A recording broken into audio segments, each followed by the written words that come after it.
now, you know that, because we're there together. Afternoon. We're just going to do a check here and make sure that they can hear us in Zoom. Matthew, can you hear us? Yes, I can hear you well, Sam. Thank you. Great, terrific. Thank you very much.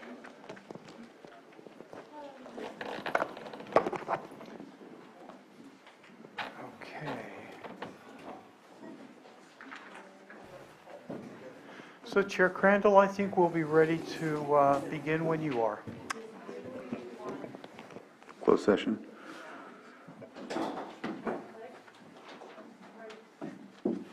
We're ready for what? We're good. For both? Yeah. Okay. Oh, yeah, 1 second. We've lost one. Yeah. I hear her coming. There she is. All right. But you know what? I don't have with the, hold on. Was there any action to be taken out of closed session? Yes, Chair, there's action. Hold on, let me pull my agenda up so I can get the right numbers. For closed session 8.1, I'd like to make a motion to have Susan Parker appointed to the interim CAO as of April 30th at salary step 1. I need a second. Yep, and I will second that motion. So I have a motion and a I second. will second that motion. I have a motion and a second. All in favor? Aye. Aye. Opposed? Motion carries. Was there any other action to be taken out of closed session? Yes, Mr. Chair, for 8.2, I make a motion in the employee disciplinary appeal 22-01. I move to approve the findings and final decision and deny the appeal. Second. So I have a motion and a second. All in favor? Aye? Aye. Opposed? Motion carries. With that, it looks like we are going to take up our 6.9 item, A, consideration of interim urgency ordinance placing a moratorium on new agricultural and cannabis cultivation projects, and B, consideration of letter to the Governor Newsom requesting a halt on new cannabis cultivation licensing statewide, and C, consideration of requesting the Lake County Drought Task Force discuss draft and provide ag cannabis guidelines during drought conditions, and D, consideration of discussion of other actions regarding drought. And this was brought forward by Supervisor Sabatier, so I'll let you take it away. All right. Thank you very much. I'm going to review a couple of things, but first I want to kind of preface the entire thing with what we're experiencing today, in my belief and the belief of many scientists, is not something that we're going to see disappear and never come back to. This is something that we have to figure out how to live within the medium that we're dealing with. Expanded droughts, extreme weather, where 1 year we might get a whole lot of water and 1 year we will get absolutely none. It is not about a predictable, stable environment at this moment in time. It's about chaotic type of situations and unpredictable situations. And so I just want to bring the discussion to the board to figure out what it is that we need to do to best protect the future of our communities. And that includes our residents, making sure that they have access to drinking water, and whether that's through their water purveyors or whether that's through their own private wells. And that's to ensure the continuity of our economic basis, which is agriculture, as well as our other businesses that are in our community. This is climate change. Whether you want to agree that this is man-made or not is not the discussion. It's what's happening. It's what we're seeing in the trends of our temperatures and our water and our rainfall. And we have to at least have the discussion to figure out how to act now rather than act after the fact that we are in a position that we can't go back. I do not want to cross the line of point of no return where we're looking back over our shoulder and saying, oops, we made a mistake and we acted too late. I accidentally seem to have done something in my discussions. I seem to have stepped on everybody's toes. I think I happen to have finally successfully brought our traditional ag and cannabis folks together. But I think it's it requires all of us to come together in order to have this discussion, because it's a very serious discussion. And so I'll go ahead and share my screen and move forward with my presentation that I put together.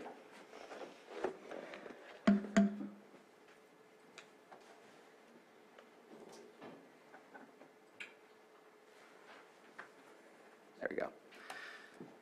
So when you go to drought.gov, it says that 100% of Lake County is in a D2 severe drought. Grazing land is inadequate. Fire season is longer with high burn intensity, dry fuels, and large, and I can't read because I have the rest of my Zoom on here, large fire spatial extent. Trees are stressed, plants increase reproductive mechanisms, and wildlife diseases increase. This is as of April of 2022.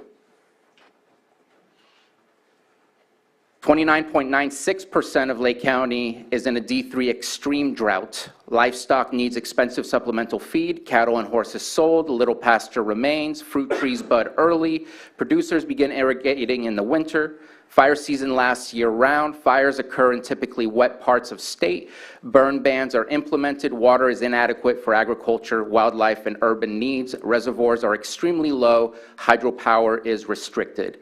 Back in October of 2021, this was closer to 75% of Lake County, so prior to the rains. So the rain that we received back in December has made an impact, but the amount of rain that we received last year was not enough to be called a normal year for rainfall. So here is some of our rainfall. This comes from the U.S. Drought Monitor. In 2020, I have all of the different areas that have been collected for information, as low as 4.35 inches in 2020 in southeast Clear Lake, and as high as 20.48 inches in southeast Middletown. I'm actually surprised at the wide spectrum of precipitation that is received just in the single county, but it shows that different areas have different climates. In 2021, those numbers somewhat doubled, sometimes tripled. In Clear Lake, it was 13.13 inches, and in western Upper Lake, it was 36.53. And I'm not going to go through every single one of those numbers, but it's just to show you the range of the difference. And yet still, in 2021, or in 2022, after seeing the increase of precipitation in 2021 in comparison to 2020, we are not looking good when it comes to the drought and what's happening in our environment. The average county rainfall is typically between 32 inches and 38 inches.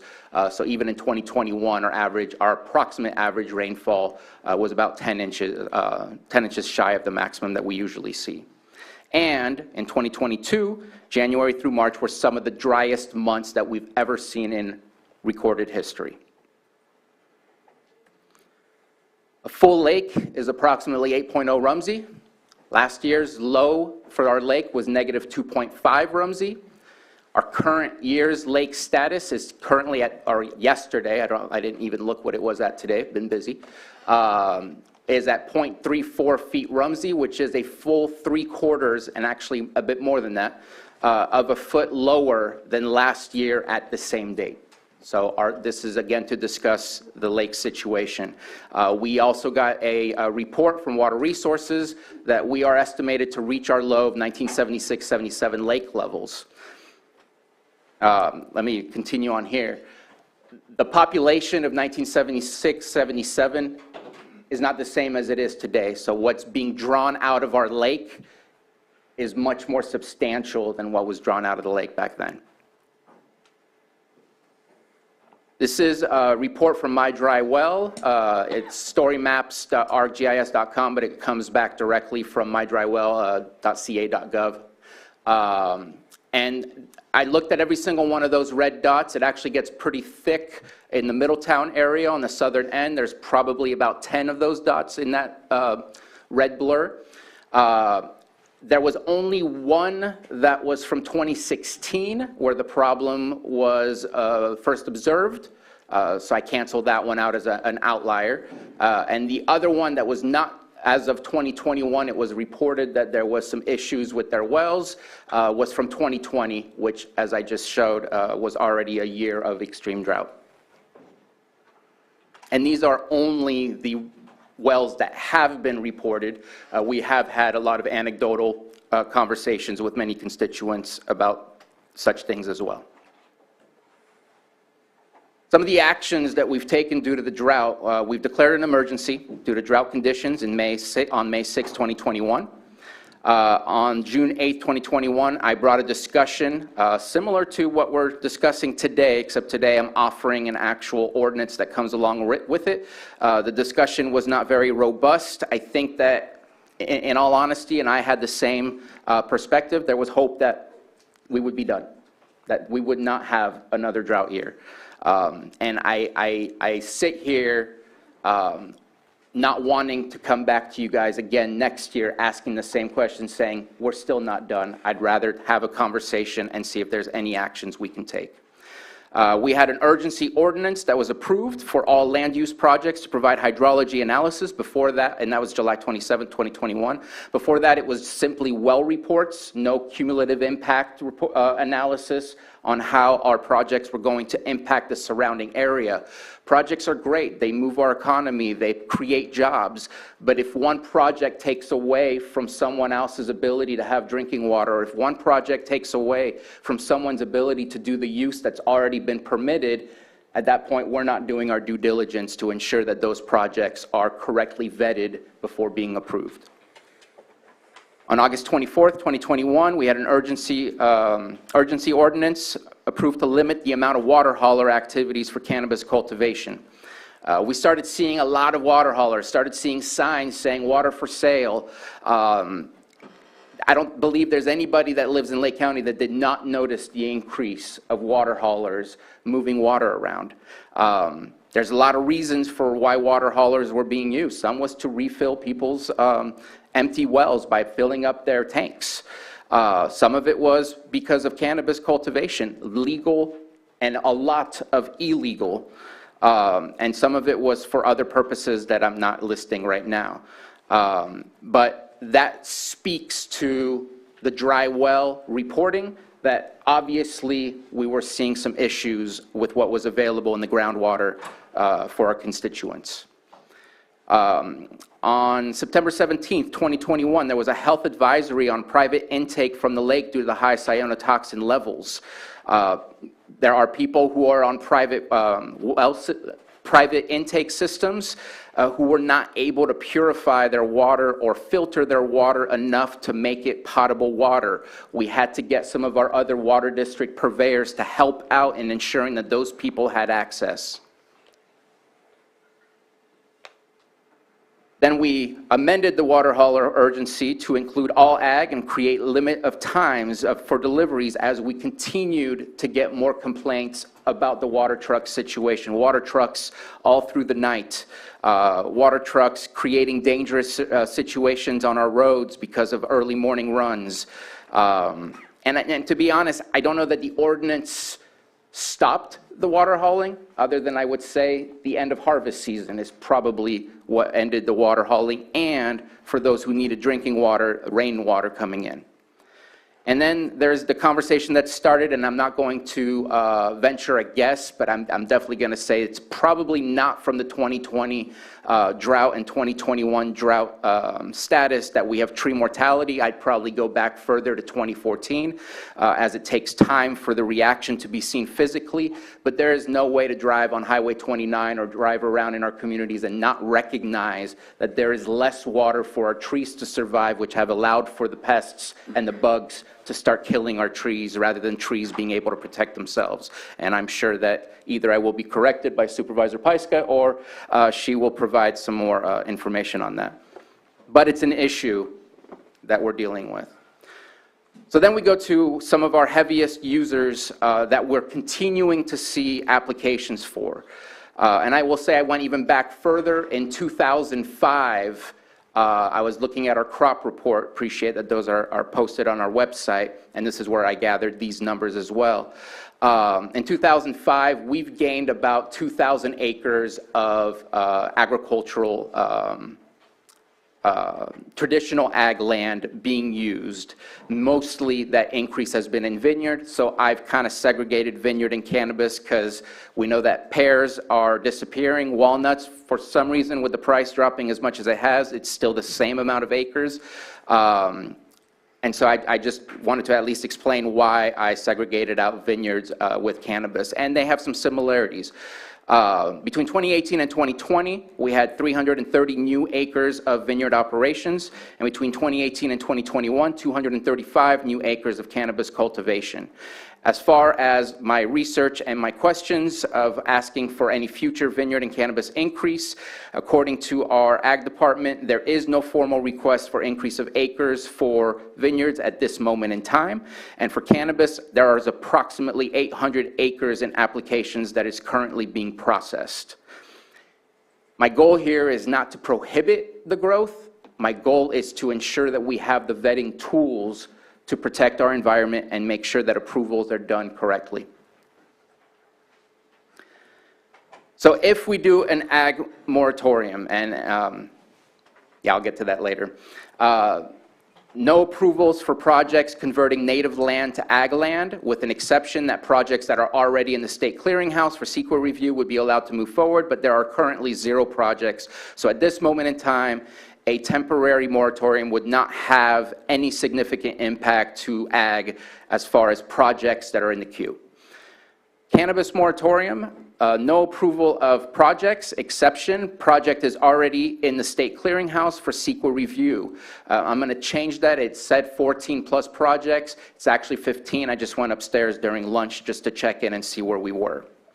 And so anybody that started the process with the state clearinghouse would be able to move forward. The rest would be put on pause. And then a review in 45 days. What are the economic impacts due to the moratorium on approvals? Status of where we are with producing higher standard for hydrology reports. I've been going through some of our hydrology reports, and some are really good, and some, in my opinion, and I'm not a hydrologist, but in my opinion, just seem a little light on helping us understand how projects will be successful and not impact our local community or our local region during a drought. I'm seeing average rainfalls that don't denote the average rainfall of the last 5 years, but denote the last average rainfall of the last 30 years, sometimes longer. I don't know that we're going to go backwards. I think that we have to look at what's happening now and be prepared to deal with now as potentially the future we have to deal with. I think that our standards for our hydrology reports need to be upgraded. I think our review and analysis of hydrology reports need to be upgraded so that, again, we can ensure that when projects are going through the process, that they are being vetted to the best capability based on climate change analysis, not the past 100 years, 30 years, 50 years, whatever it is that I've seen in some of these hydrology reports. And again, some do a good job, but not all. Status of where we are with producing best management practices, BMPs, for ag cannabis during declared droughts. We've been in a drought for a long time. And I have failed to do so, but yet at the same time, I don't think that this is up to me to do so, other than to get stakeholders to bring BMPs to us to set as guidelines. We have to work together because in climate change, we're all going to have to figure out how to sacrifice equally and not fight for what resources are available. We have to figure out how to work together because collaboration is going to be the easiest way for less impact on the less fortunate. And we don't have BMPs when there's a declared drought. For example, we've all seen it, sorry to pick on this one vineyard, but overhead sprinkling in the middle of a hot day is a little absurd when we're in a severe drought. Yet we have nothing that we can use to ensure that that practice changes.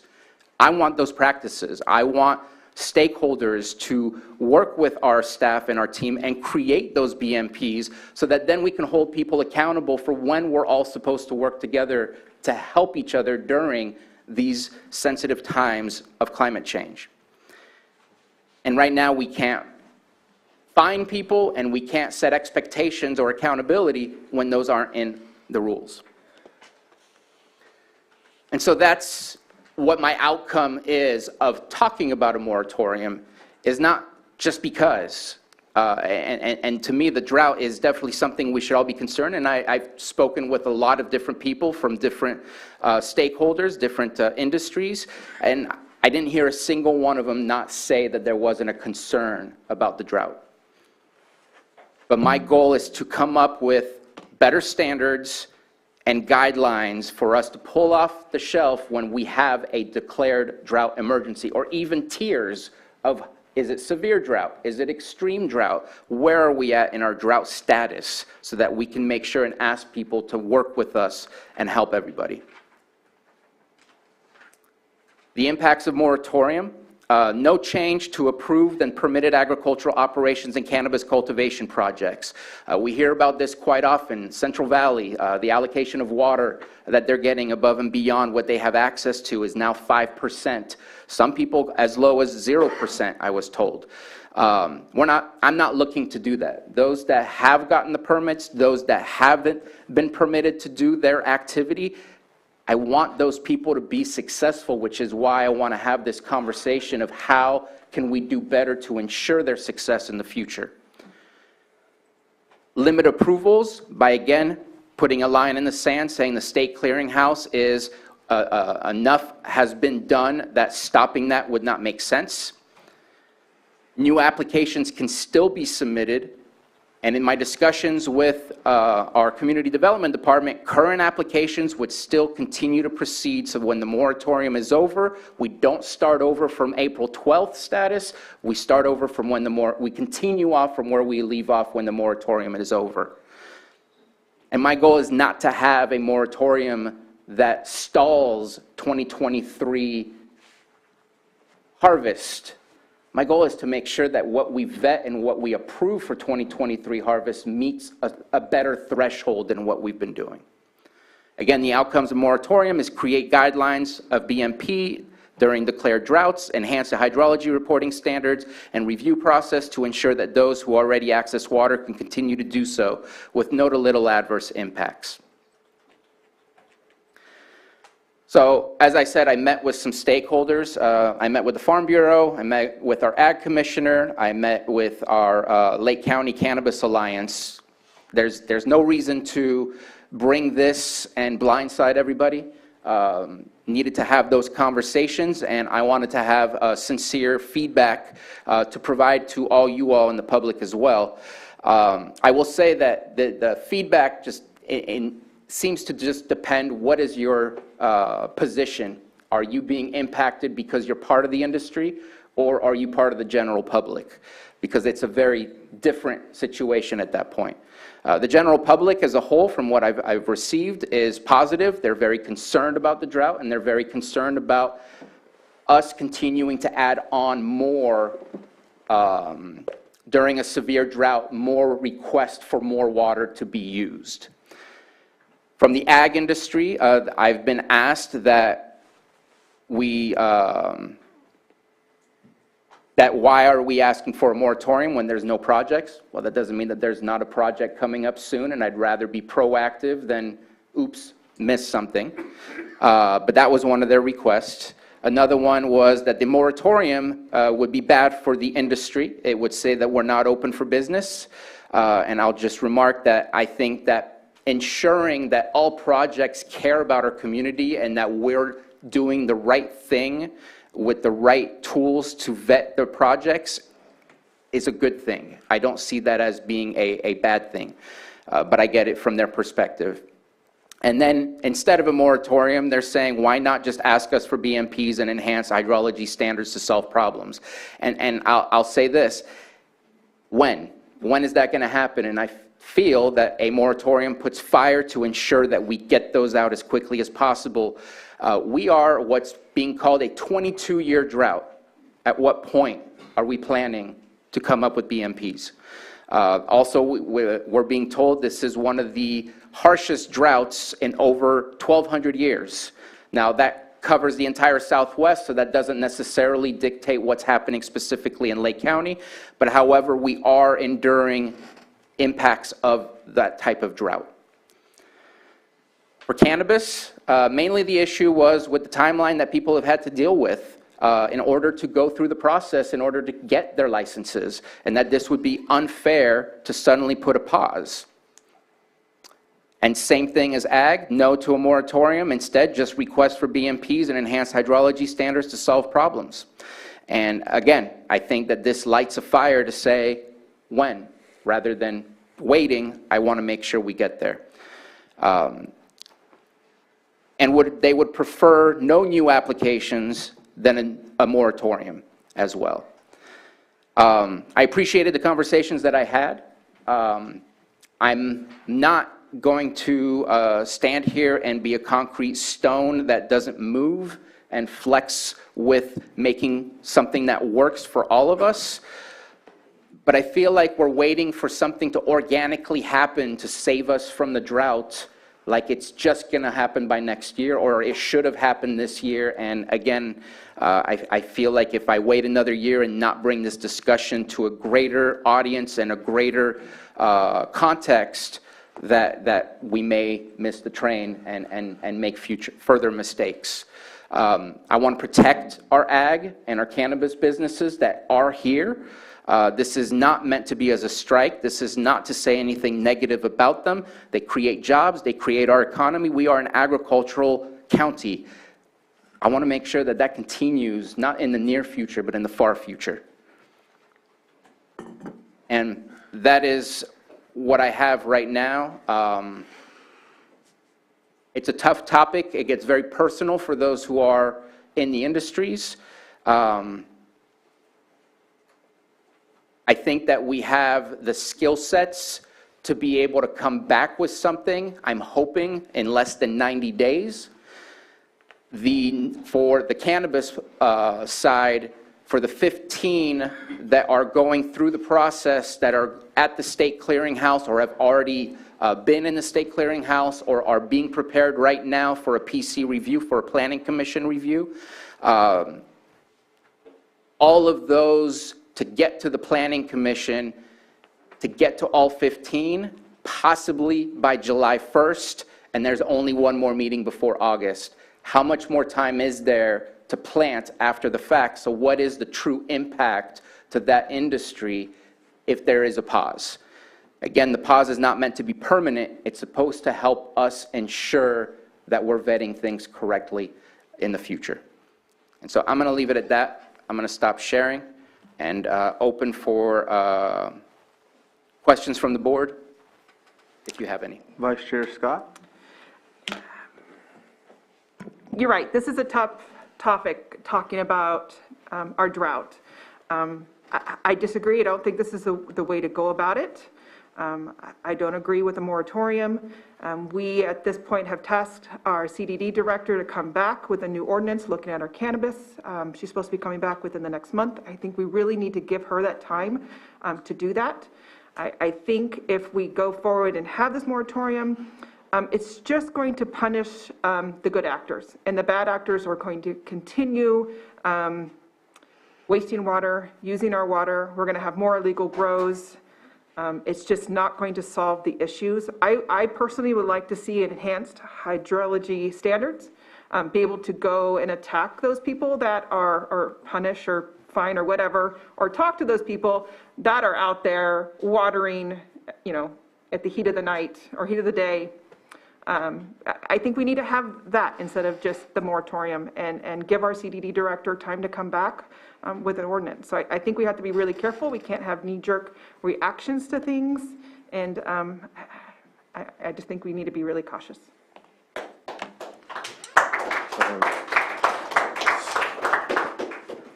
Supervisor Pyska?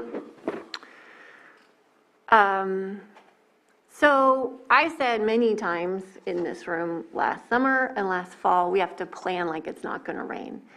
And we have done a great deal of things, and maybe you're not seeing them, and waiting for things to happen organically. let's roll back to the EA moratorium. And that arguably did this, right? We don't have new EAs going in without CEQA analysis, without the vetted analysis that we need. So that paused that. But that also triggered the committee that Supervisor Simon and I were on before we had a CDD director to streamline the process, which went into reworking the ordinance. And our new hires, our new staff in CDD is looking at the science, detailed, looking at drought history, looking at hydrology, looking at environmental impacts in ways that our ordinances hasn't before and our standards haven't before. So we're just a few weeks away from seeing that. And this moratorium is going to derail that work. We have finite resources with our staff. We only have so many hours of the day. And that is the important work that we need to keep our momentum on.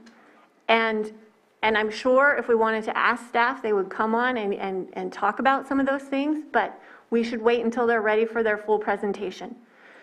Now, if you have a moratorium and you're only going to allow these 14 projects to go through, the rest of the projects that are in the pipeline wouldn't be planting this year anyway.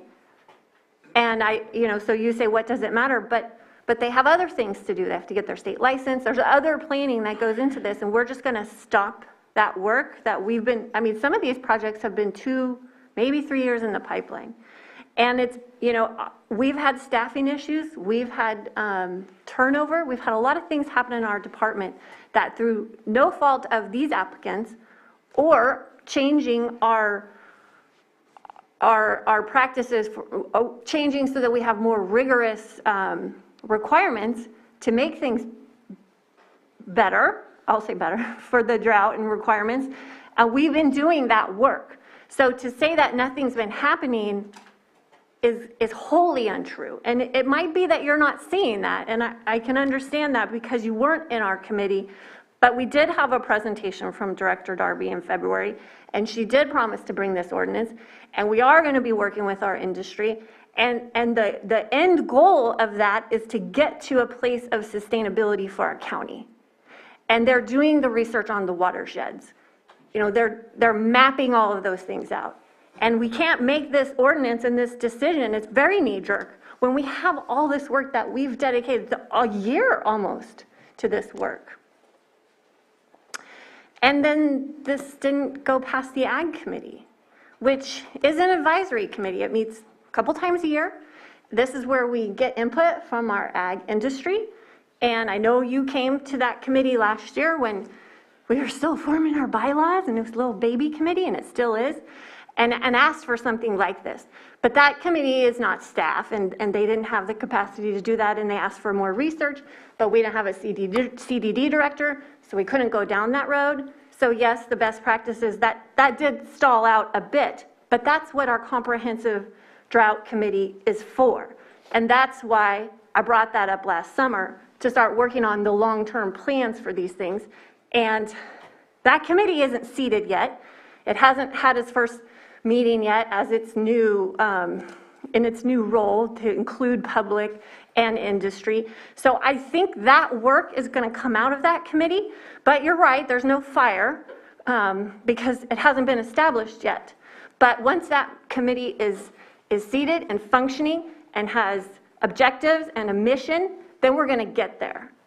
But I don't see how this urgency ordinance fixes anything that we're not already working on, and doesn't really change things for this summer. If you want to protect the drinking water, which is what it says here, the illegal grows. That will make the biggest, most immediate impact is going after those illegal grows this year, this summer, right now. So, this is a long-term strategy. This drought didn't come out of nowhere. It's not the first drought. It's not the last drought. But we do have to work collaboratively, and we do have to come up with plans, practices, strategies, so that we have a sustainable future for all of us. But it's got to be well thought out, and we have to have that strategy. It has to be deliberate. And we can't just pile things on staff all the time.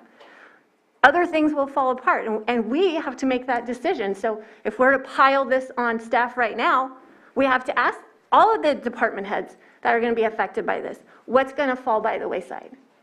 And we have to know that clearly before we go into something like this.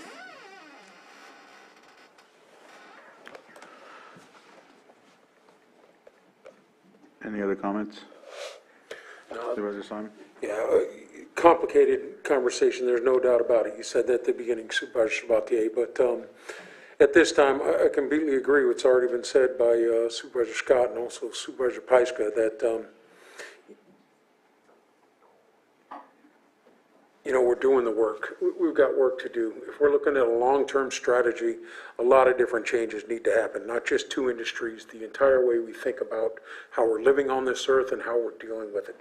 You know, when I just talk about the simple things of, you know, let's just try something here in the room. Raise your hand if you have a grass lawn at your home right now. Does anyone have a grass lawn around their house? Please raise your hand. You have a lawn around the house that you freaking stay in. There you go, man.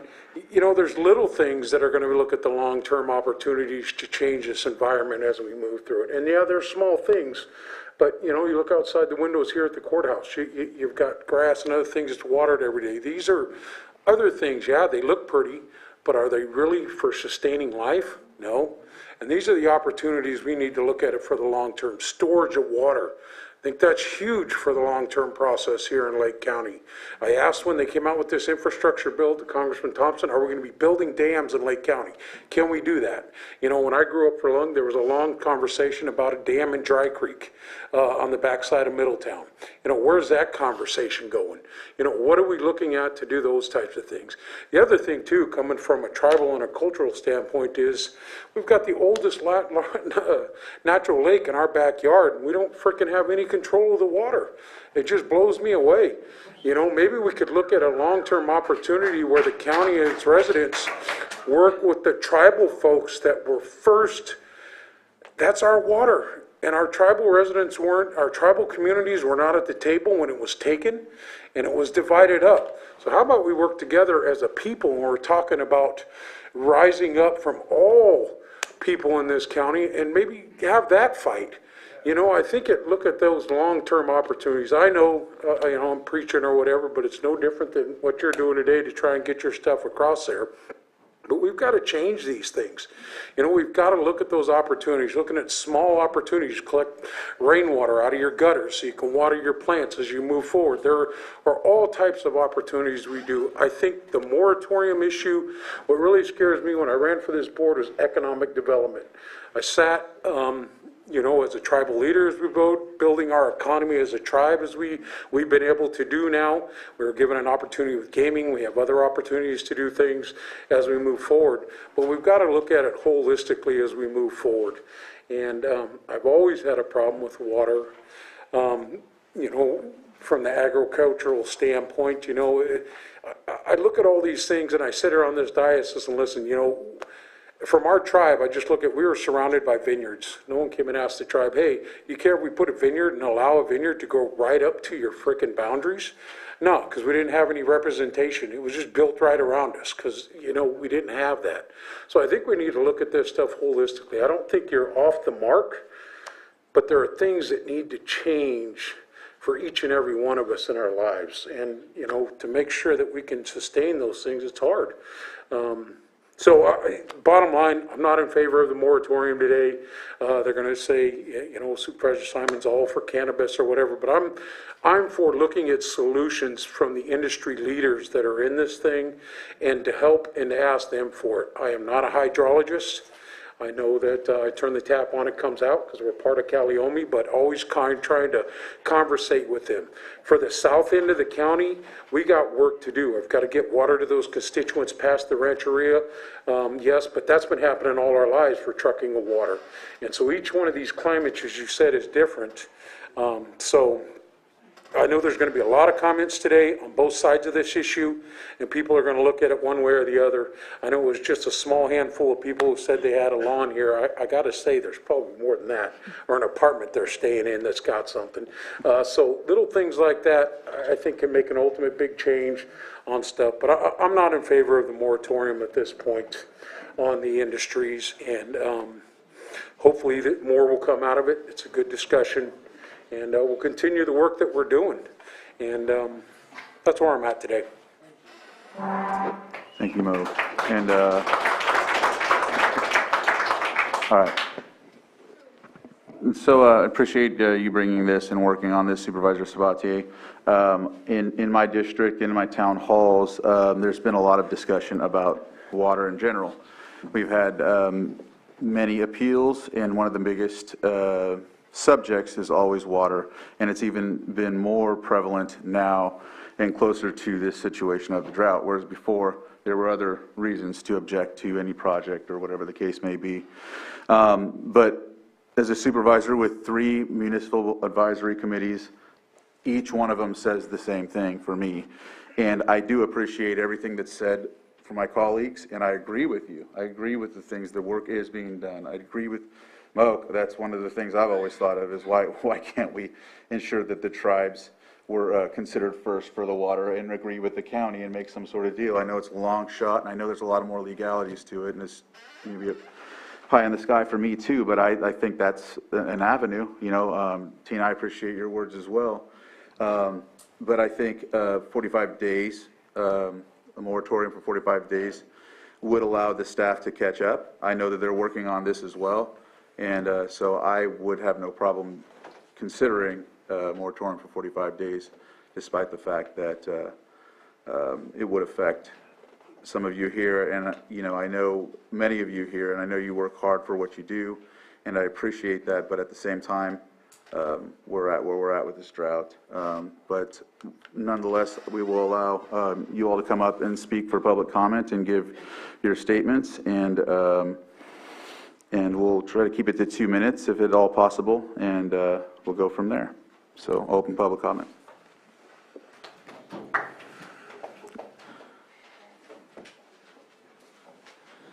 Good, sir. Hi, Board. Thank you. Tyler Mitchell, Kelseyville. As cannabis prepares to assist with the tragedy of the commons, the BMPs, would that be a blanket for all cannabis approved or potentially to be approved? I think we'd have to look, because everybody grows a little bit differently. Depends if you're in pots, if you're in soil. That one's a difficult task to take on, but I think it's possible to come up with BMPs that work. For, just as a blanket, just for the whole, approved or not approved, just curious. I don't have the details, and I'm not a hydrologist either, and I think that we need somebody with that skill set to be able to help us create that. Right now, what's created is very vague of what's required. Thank you, Tyler. Frank Perez from Rancho de la Fuente.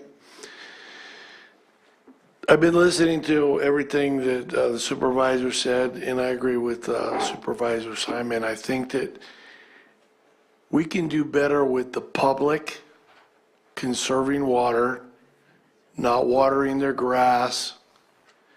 I just moved into a new house, and I have no plants there because I know that we're in a water situation and a drought.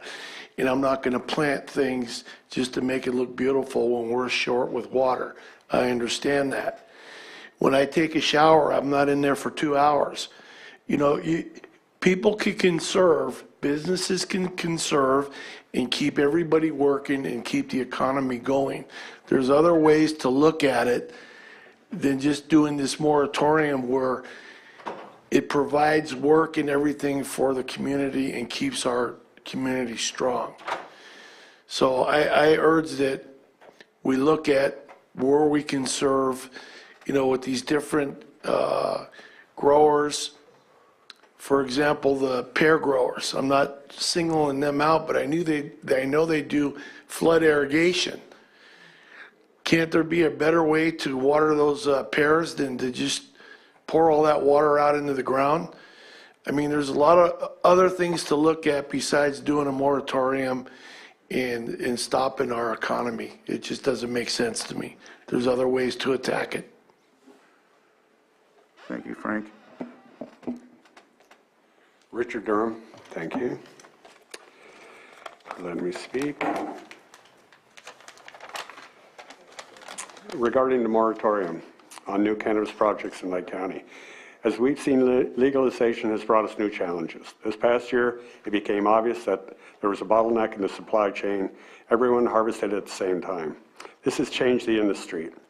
Outdoor legacy grows will have to become about 10 to 15% of this supply chain. The rest will be done in mixed light greenhouses, which are more sustainable as the farmer will have 3 fresh harvests per year, allowing them year-round employees instead of massive harvesting crews at the end of the season.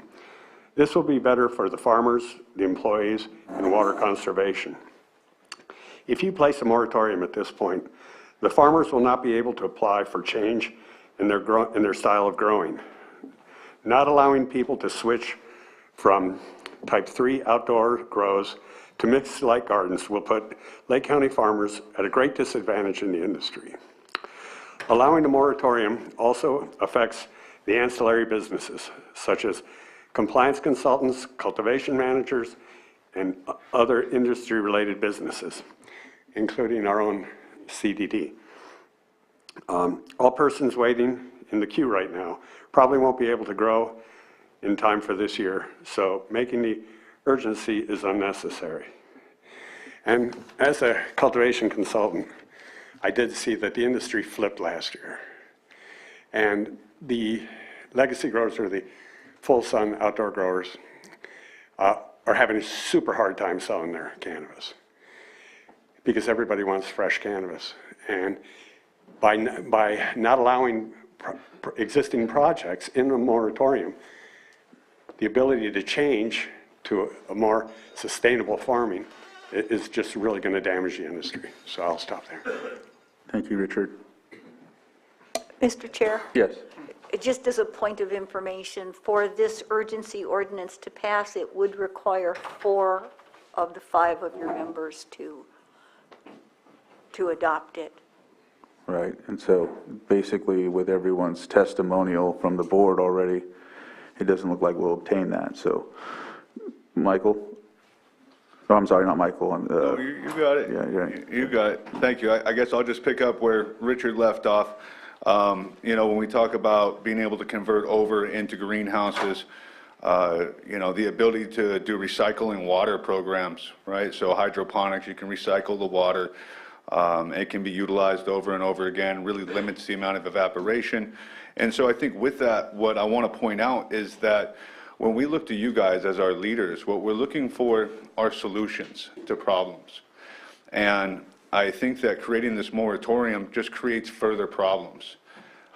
You guys are super capable and very willing to work with everybody, both sides of ag.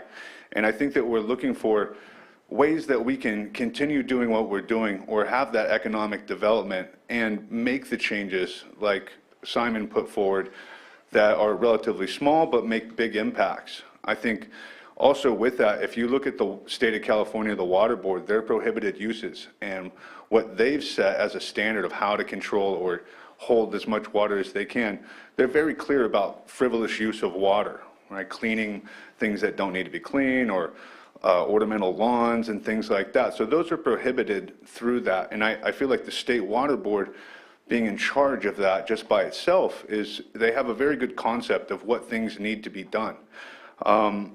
When it gets to the availability of water in this area, Moak made this huge point about the lake, right? And it's something that everybody's thought of or looked at, right? It's a major question in everybody's mind. We have all this water, but how come we can't use it?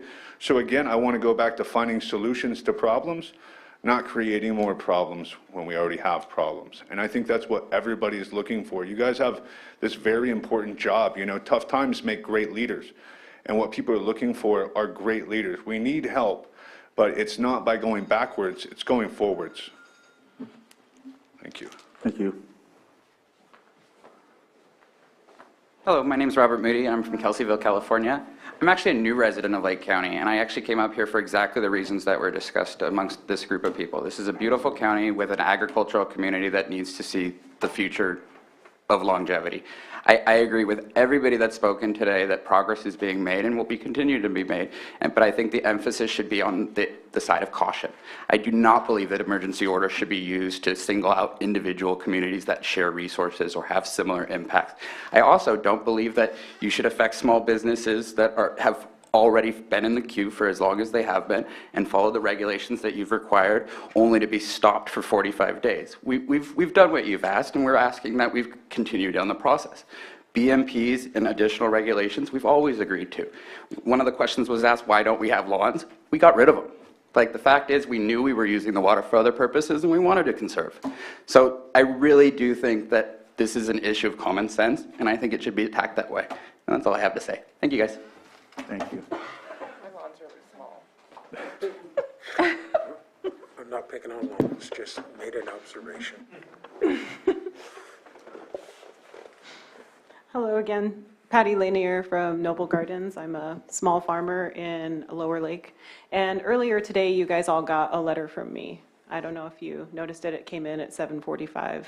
And in that, I just wanted to read a little bit of what I wrote.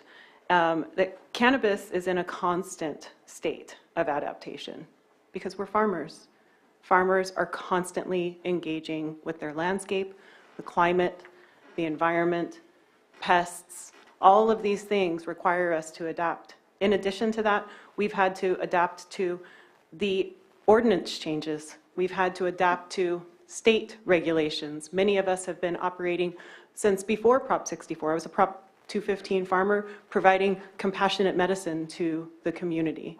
Now, I've adapted to everything that the county has asked me to do, that the state has asked me to do. And at this time, I'm trying to adapt to the environment and to the guidance that I received from the planning department. I was guided by the planning department to grow outdoor. At that time, I had submitted for a mixed light with no light assist. I didn't even want electricity in my hoops. I only wanted to adjust the grow cycle of my plants. Why? Because I wanted to keep my staff small.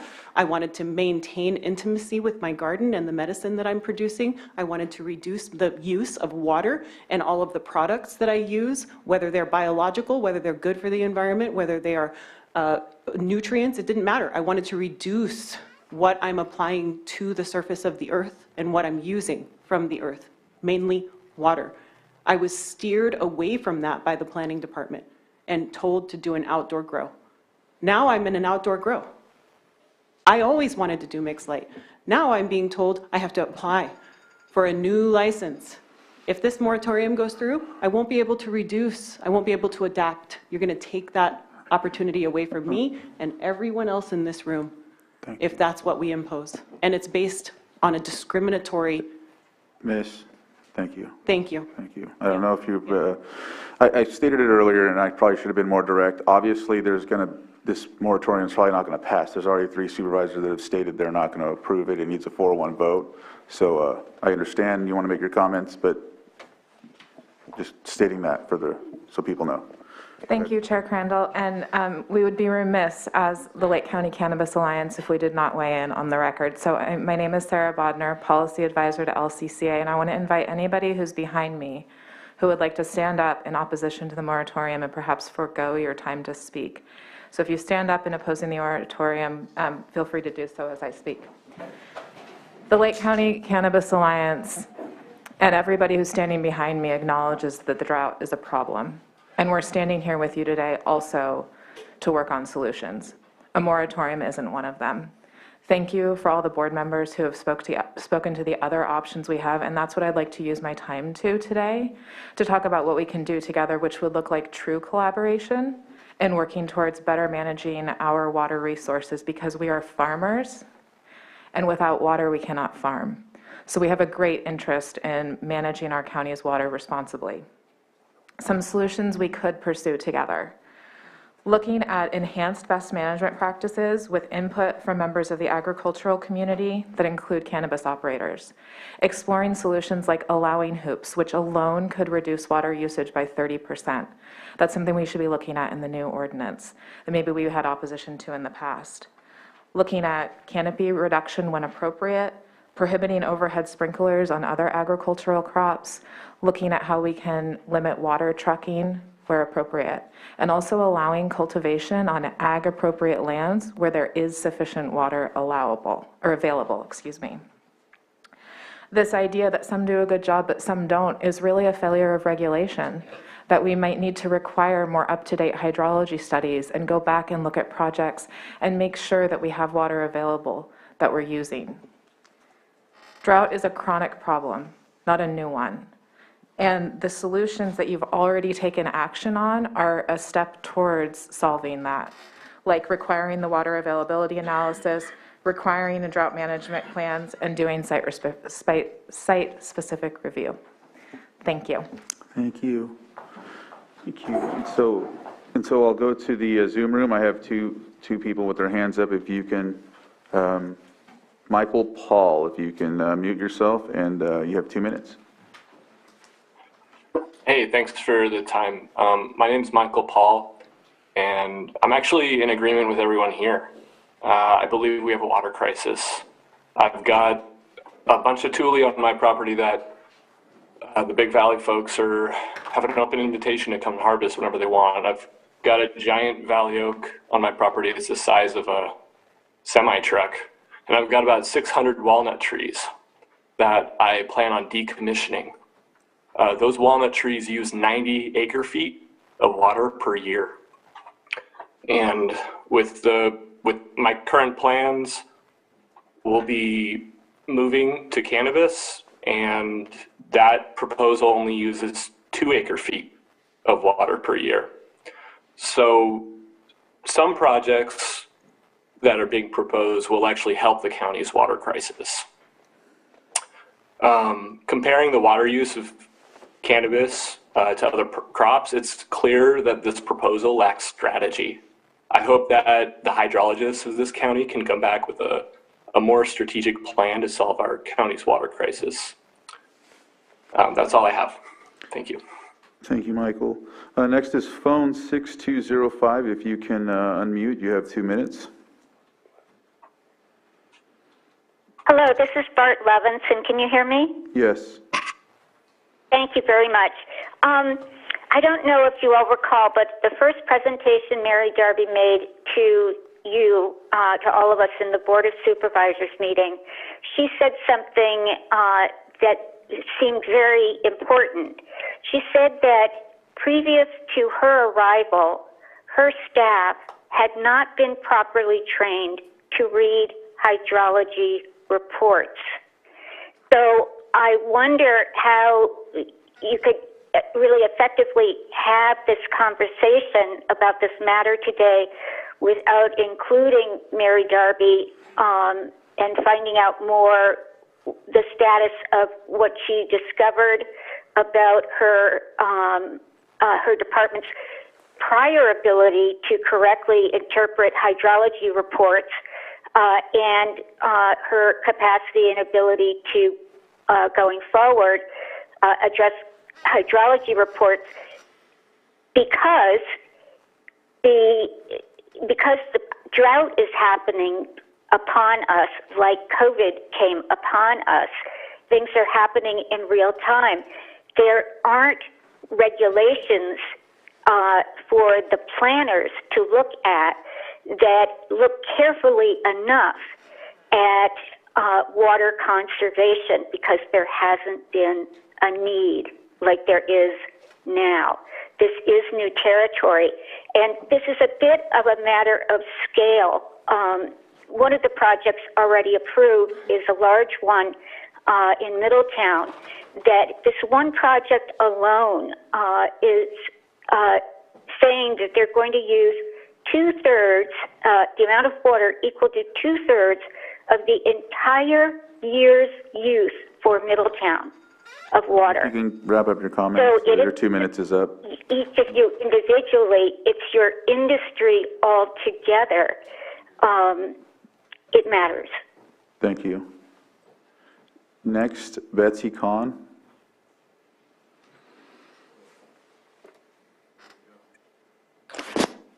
Thank you, Mr. Chair, and thank you to everybody doing this work. I have a slightly different question and a comment. My question is for Mr. Sabatier. In one of your slides, you indicated that there were approximately 800 acres in the applications being processed right now for cannabis.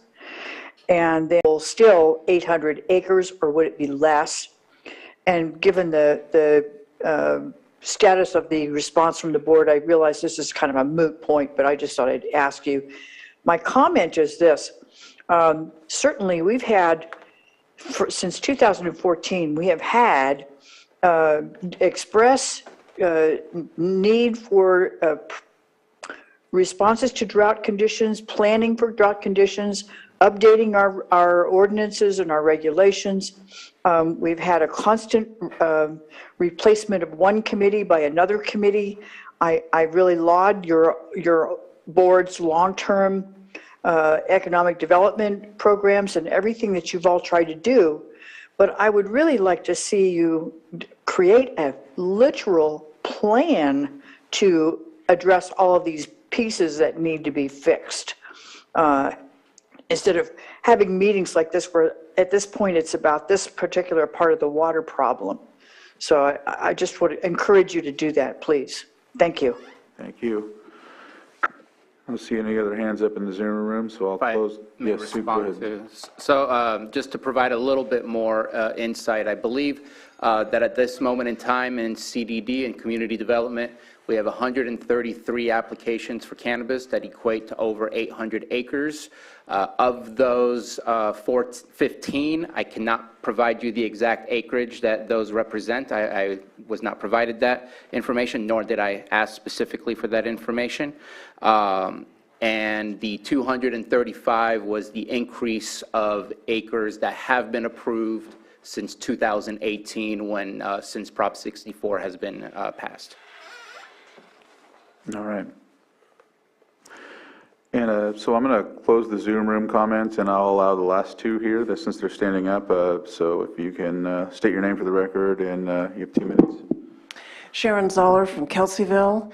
To follow what Representative Pryska said, I'm the chairperson of the Ag Advisory Committee, and I would like to request on their behalf that this concern come to the committee for their review of the information.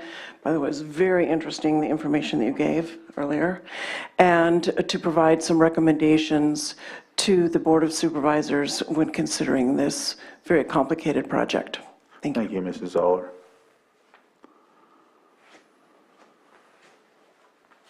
Good afternoon. My name is Will Weiss. I'm with Bella Vista Farming Company and a member of the Lake County Farm Bureau Board of Directors.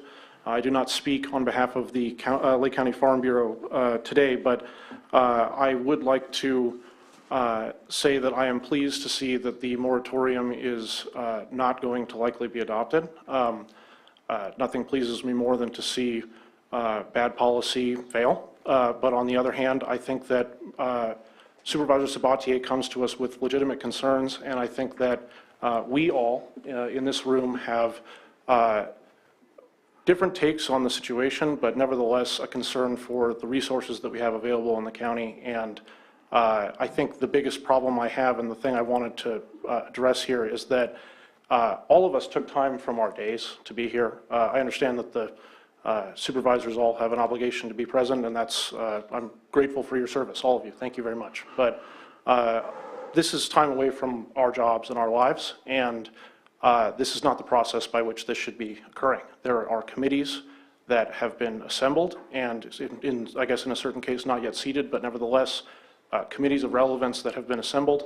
There is no reason why this could not have been sent to those committees. There is no violation of any Brown Act reasons related to that, because multiple other individuals who sit on those committees could bring forward language of this type. So that concludes my comments, but I do hope we can bring this matter back. I do think that this is worthy of further discussion, but I think starting with the word moratorium and starting with the targeting of certain industries is the wrong way to go about it. Thanks. Thank you. And so we'll go ahead and close public comment, bring it back to the board.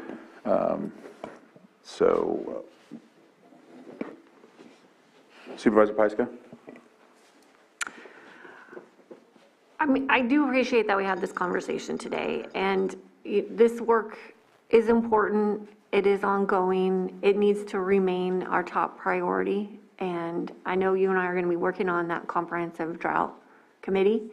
The idea came to me last year when I realized that we did not have kind of an easy button way for people to even bring gray water into their homes. Not bring it into their homes, use it for their landscaping. But it's those simple measures that each of us can do. But we also need to be looking at all, so then the reason we decided to have this internally is to look at our policy as a county and the ways that we can improve within our departments and our procedures. But now we've found the need to really work with the public and all of our industries, all of our communities, and this is going to continue to be a collaboration among all of us, and it does need to be one of our top priorities as we move forward. It goes hand in hand with our economic development goals, because this is what will sustain us. So appreciate that we had the conversation. I don't think that this is the right track. I'm always a long-term visioner. I like to develop my strategy, set those objectives, and work towards that long goal. And we probably, it's not a goal that we'll ever get to, because we're always going to need to be improving as we go. We're never going to reach that goal post, but we just have to stay committed to doing the work together.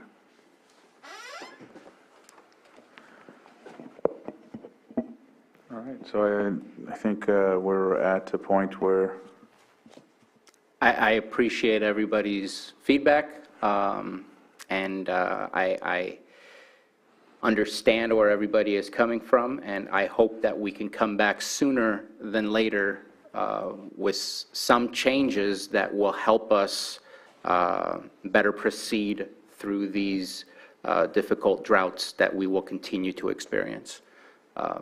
And we can talk about any of the topics that have been brought up on how we can make those changes, and I hope that we will see some of those topics coming back, rather than just talking about it today and then not coming back with it. All right. Is there any action that needs to be taken, or are we just going to let it go? I have a feeling that there is no action taken So today. then no A, B, and then we basically discussed C and D. B is gone, and C is, I know that there was a complication because there is a Brown Act issue of what's my request from Ag and how do I get that to Ag Advisory Board. And so today I would like to at least put it out there before making a motion saying I'd like to direct the Ag Advisory Board to tackle the subject of BMPs, and I think that's the easiest one. Well, let's look at that. So the Ag Committee is a group of volunteers who are professional farmers and all through the industry, and we're only meant to meet a couple of times a year. There's no staff. So putting something in front of the Ag Committee and the industry to get their thoughts is the better way to go. We can't, and this is the problem we ran into last year, we can't put work on volunteers. This work, and even in our comprehensive drought group, we're going to have a lot of volunteers, but we're also going to have a lot of staff there. And so as we put together the strategy on how we get there, we have to identify who's going to be responsible for that work. And so we have an Ag Committee tomorrow. We put this on the agenda to discuss, but the expectation should be set. That's really all that group can handle. And when I say come back with BMPs, I'm talking about give us some feedback, give us some guidance so that then the other drought task force can commit to creating and crafting the guidelines. It's a good correction, but I think that the stakeholders know better than anyone what they can and can't do in order to still be successful in their endeavor to harvest a crop that is marketable. Sure. And I don't want to make those decisions for them, or else that creates other problems. So we have our drought task force group, which has been a working group, which when we discussed building the comprehensive drought group, we would bring that in as a working group. I don't remember, I know that there were civic sparks on that task force group, and I believe Deputy Director Deligiana said some of them aren't here anymore, so I don't actually know who's on that group anymore to do the work. But the comprehensive drought committee will have industry representatives, ag, cannabis, everybody should be there, and they're going to be public meetings. I think that is probably the better place for that type of work, because we're going to have staff there, we're going to have department heads, and we can kind of dig into that deeper and then bring it to the Ag Advisory Committee for further review and feedback. There you go. Okay. And even though the committee's not created at this moment in time, because membership will be coming back soon, I have spoke with Water Resources, and I don't know if that's next week or the following week that will be coming back, but I still suggest that today we task that task force with looking at those things and working to bring those things back. I do, yeah, I absolutely agree, but with the expectation that it's going to take a little while to get that group up and running, and sometimes if you dump a whole load on something right when it's getting formed, it can stall out. So just keeping that in mind, because that group was formed for long work.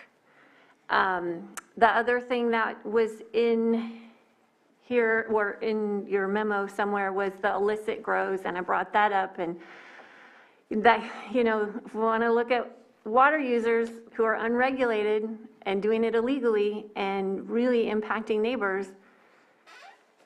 And that was part of my, I guess maybe I skipped straight to, no, that was part D that I wanted to talk. So yes, that is something that I wanted to at least discuss, because to have a conversation about drought and not talk about the illegal activities that are happening around our communities regarding water would be offensive to anybody trying to do things correctly and above board. And I heard you say something earlier that clicked in my mind when you said we're kind of just like figuring out who's taking the resources and fighting about them, basically.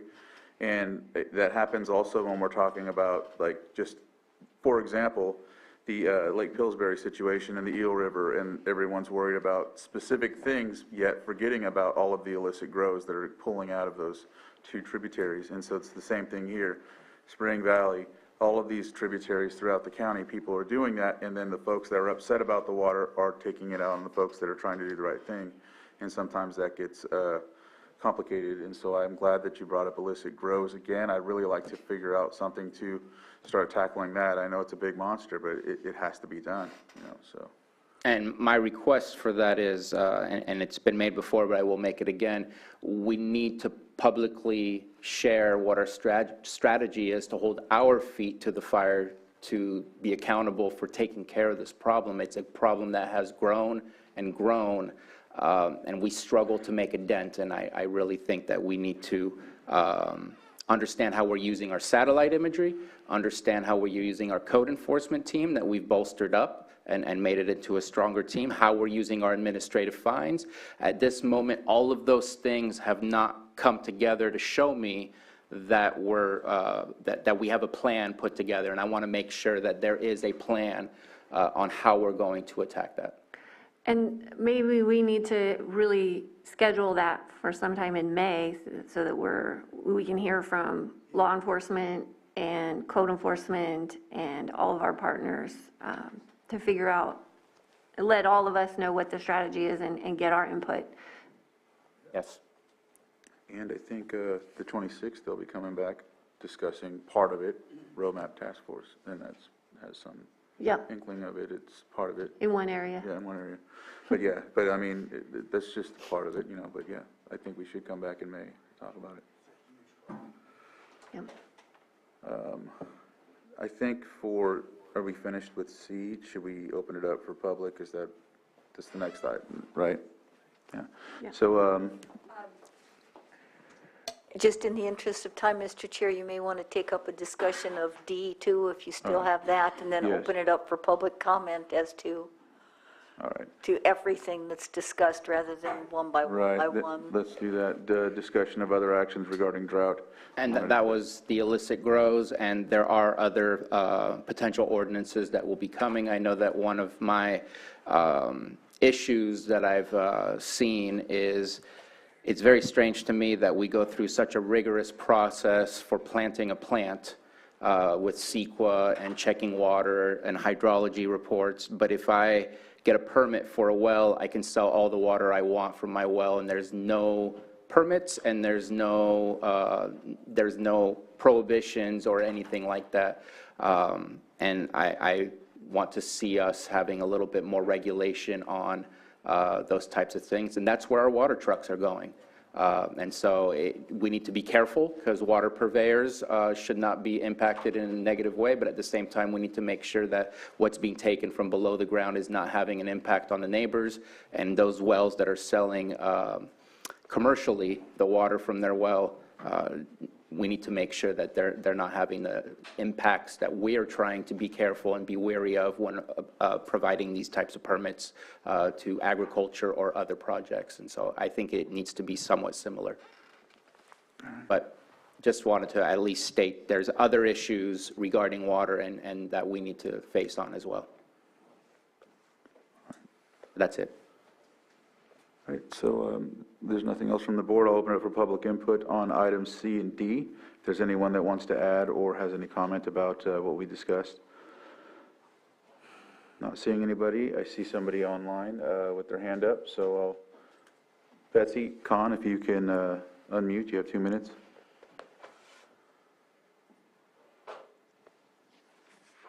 Thank you, Mr. Chair, and once again, thank you, supervisors, and especially Supervisor Sabatier. When you talk about all the water regulation, especially the absolutely absurd groundwater management ordinance and the grading ordinance, which are totally in conflict with conservation, I would just like to ask that you address and include all of the water purveyors, all of the different types of water purveyors. As it stands right now, the Risk Reduction Authority only has representation from the public water systems, which are county public water systems, but there are something like 80 different water systems in the county. 17 of them use lake water, and we have no backup plan for supporting those folks with groundwater for a variety of reasons. So I would just really want to urge you to please include all of the water purveyors. Thank you. Thank you. With that, we'll close public input and bring it back to the board. And so with item C. I think we had consensus as far okay. as making that part of the drought task force and waiting for the right time. The comprehensive drought committee.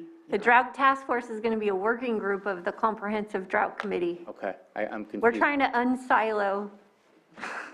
I know I asked Water Resources, and I thought that was the name of the committee, so eventually I'll get it. All right, so with that, I think that's, I think we're finished.